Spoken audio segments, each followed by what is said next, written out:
પ્રાપ્ત માહિતી મુજબ સોસાયટીમાં જ રહેતા કાર ચાલક નીતિન મિશ્રા પોતાની કાર પૂરઝડપે ચલાવી રહ્યો હતો.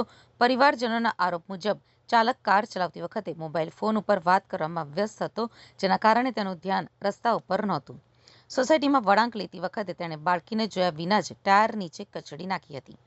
બાળકીના રડવાનો અવાજ સાંભળી પરિવારજનો અને આસપાસના લોકો દોડી ગયા હતા અને તાત્કાલિક તેને સારવાર અર્થે હોસ્પિટલ ખસેડી હતી, પરંતુ ફરજ ઉપરના તબીબોએ તેને મૃત જાહેર કરી હતી. ડિંડોલી પોલીસે ઘટના સ્થળે પહોંચી આરોપી નીતિન મિશ્રાની ધરપકડ કરી છે અને આગળની કાર્યવાહી હાથ ધરી છે.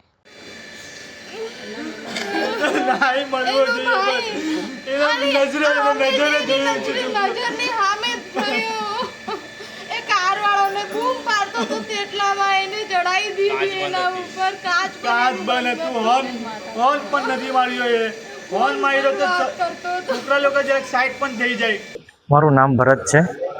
હું પ્રયોશામાં રહું છું.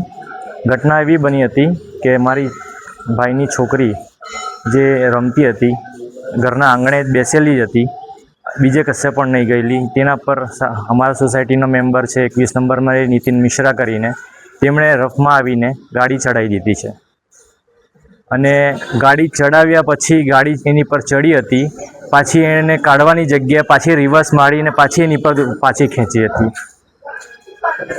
શું કહેશો? સોસાયટીમાં બેફામ કાર ચલાવતા હોય છે. સોસાયટીમાં બેફામ કાર ચલાવતા હોય છે.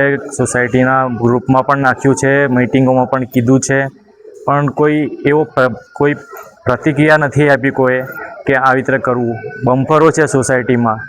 શું નામ છે બાળકીનું? કેટલી ઉંમર છે? બાળકીનું નામ સ્નેહા છે, વિલાસ આરગીદી. એની ઉંમર 4 વર્ષ છે. બરાબર નથી હોર્ન માર્યો, મોબાઈલ પર વાત કરતો હતો, એના ગાડીના કાચ બંધ હતા. અહીંયાથી બૂમ પાડવા છતાં એણે સાંભળ્યું નહીં અને બાળકી પર ચડાવી દીધી છે. અને અમારી માંગ એમ છે કે એમને સજા મળે. સજા એવી રીતે રહે કે કાનૂન જે વસ્તુ છે તે આ ગેરકાયદે અકસ્માત કરીને ચલાવે છે, પણ આ અકસ્માત નથી, એક રીતેનું મર્ડર જ છે. જે માણસ ફોન પર વાત કરતો હોય, આવી રીતે સ્પીડમાં ચલાવતો હોય અને રિવર્સ પણ માર્યું હોય, બાળકી પર ચડાવ્યા પછી પાછો રિવર્સ માર્યું હોય, એ મર્ડર જ કહેવાય. અને જો મર્ડર કર્યું હોય અને પોલીસવાળા એને અકસ્માત કહે છે અને એને બેલ પર છોડી દે છે, તો એ આપણે ન્યાયતંત્રમાં એ ખોટા મોટી ભૂલ છે. અમને એવી માંગ છે કે એમને અરેસ્ટ કરે, એમને સજા આપે, કોર્ટની રાહ ન જોઈ.